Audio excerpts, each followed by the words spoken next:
मुझे नहीं पता उसके बाद मेरे साथ क्या हुआ। जब मेरी आंख खुली तो बस मुझे लगा कि मैं एक सदी के बाद उठा हूं। मैं तो गिरा पड़ा था, बिल्कुल यहां।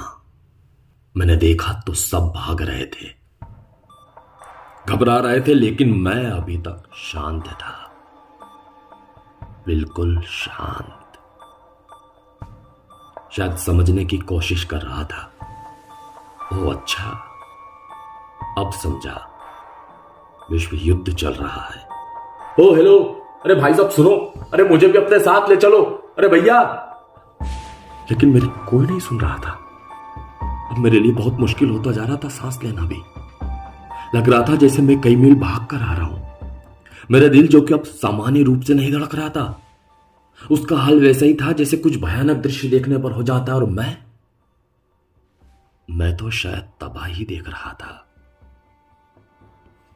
अभी बहुत जरूरी है मेरे लिए अपने आप को बचाना, पर समझ नहीं आ रहा कैसे। अचानक सामने पिताजी दौड़ते हुए नजर आए। उनका वो सफेद कुर्ता खून से सना हुआ, वो लहूलुहान थे। मैं चिल्ला उठा, पिताजी रुक जाओ, पिताजी उधर मत जाओ। पिताजी एक धुंध के साथ गायब हो चुके थे। अचानक मुझे अनु नजर आई। मैंने कहा, अनु तुम यहां? ये सब क्या हो रहा है अनु? सुना अनु, मैं तुमसे कुछ कहना चाहता हूं। मैं तुम्हें मेरे जीवन की एक ऐसी कल्पना मान चुका हूं जिसमें सिर्फ सुखद अनुभव है। मेरे बस में नहीं है खुद को तुमसे दूर रख पाना। देखो ना, मेरी घंटों से निगाह एक जगह पर टिकी हुई और सोचने के स्तर इस दुनिया के सारे नियम तोड़ चुके हैं। क्योंकि मैं गिरा पड़ा हूं तेज बारिश में और तुम हवाओं से गुम हो रही हो। अनु, अनु रुक जाओ अनु, कम से कम आज तो सुनते हुए जाओ मुझे अनु। इतनी तेज बारिश में भी गला एकदम सूख गया है, बिल्कुल वैसे ही जैसे अकाल आ जाने पर सूखा पड़ जाता और हो जाती सारी जमी बंजर। देखो, मैं अभी भी इंतजार कर रहा हूं कि तुम आओगी और शायद तुम्हारे आने पर ये प्यास बुझ जाएगी। सुनो, मुझे समझाने वाले बहुत मिले, लेकिन समझने वाला कोई नहीं। मुझे साथ चाहिए था, सहयोग नहीं। अरे कौन था मेरे पास तुम्हारे अलावा? तुम तो जानती थी ना कि कितना अकेला हूं मैं। तुमने क्यों नहीं सुना मुझे? तुम्हें क्यों नजर नहीं आया कि कमरे में सिगरेट का धुआं और किताबों के अलावा मैं भी था वहां पर? अरे मेरा क्या कसूर है? मैं तो जी भर के रोया भी नहीं। अरे क्या मुझे रोने का हक भी नहीं? तुमने एक बार भी सोचा कि कैसा हूं, किस हाल में हूं मैं? ये देखो ना, ये देखो, ये पायल मैं तुम्हारे लिए लाया था। ये पायल तुम्हारे लिए खरीदी थी। सोचा था अपने हाथों से पहनाऊंगा तुम्हें, लेकिन किससे कहूं ये सारी बात? मैं नहीं कर सकता खुद को साबित, क्योंकि समय बहुत कम है। अभी काल आएगा और सब कुछ निकल जाएगा। मैंने खुद को समर्पण कर दिया था तुम्हारे सामने। मैं जानता था कि तुम मुझे इस माया जाल से बचाकर रखोगे। तुम चूम कर मेरे माथे को सुला दोगे मुझे सुकून की नींद। लेकिन अफसोस, मैं तो सदियों से सो रहा था।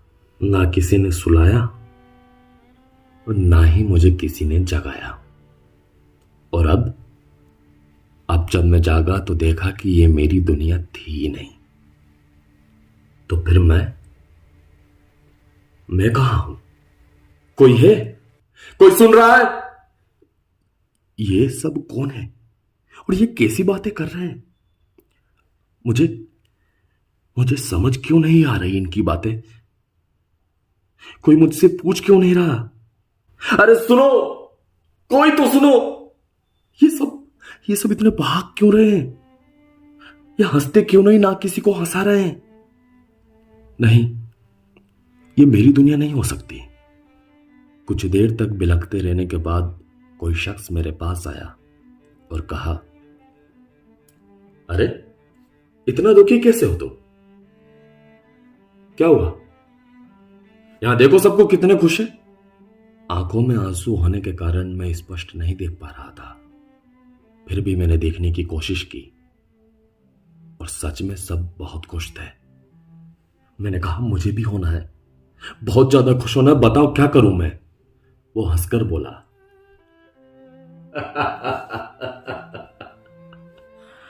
बच्चों सा दिल है अभी भी तुम्हारा, बड़े हो जाओ।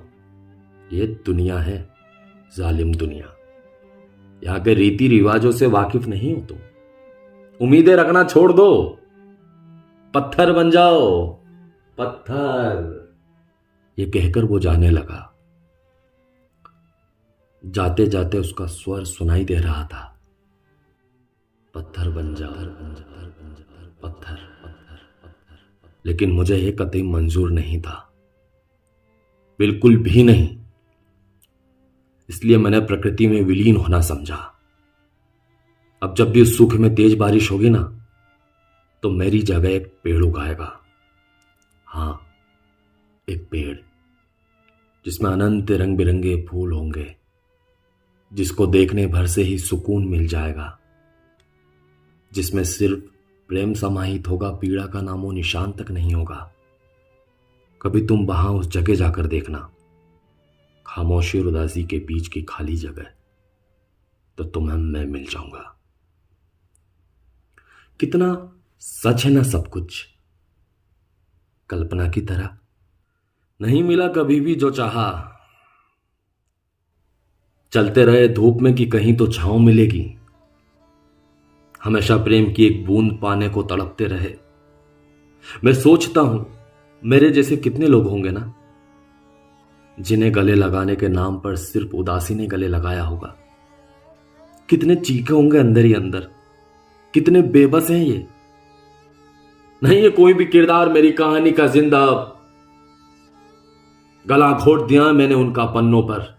जिंदगी भर ये सोचते रहे कि आगे अच्छा होगा, नहीं रोक पाए लेकिन बढ़ते समय और बढ़ती उम्र को। अब चाहकर भी नहीं सुन सकता कोई मेरी चीखे। हे कोई तो बताओ मुझे, कोई सुन रहा है?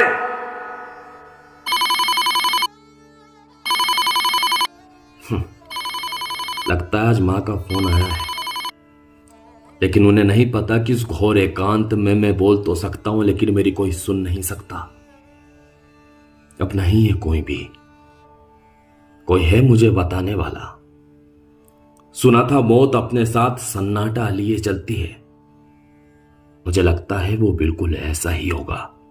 अगर मैं अपना गला घोट लेता तो कायर कहलाता, लेकिन अब सुनो, कभी कोई तुम्हें दिखे ना ऐसा तो बैठना उसके पास।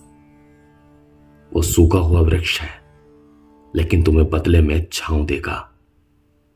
इन्हें नहीं चाहिए बदले में सागर, इन्हें चाहिए बस कुछ बूंदे। ये तुम्हें रुलाने नहीं, तुम्हारे संग हंसने आए हैं। कभी समझना तो इन उदास लड़कों को, ये दुनिया बचाने आए हैं। बहुत कुछ था कहने को, और आज भी बहुत कुछ है, लेकिन समय बहुत कम है। अभी काल आएगा और सब कुछ निकल जाएगा। और हां, मैं तुम्हें जरूर मिलूंगा उस दुनिया में, मुझे यकीन है मैं मिलूंगा। और ये मरे हुए लोगों की दुनिया है, मैं बहुत पहले ही मर चुका हूं किसी और दुनिया में।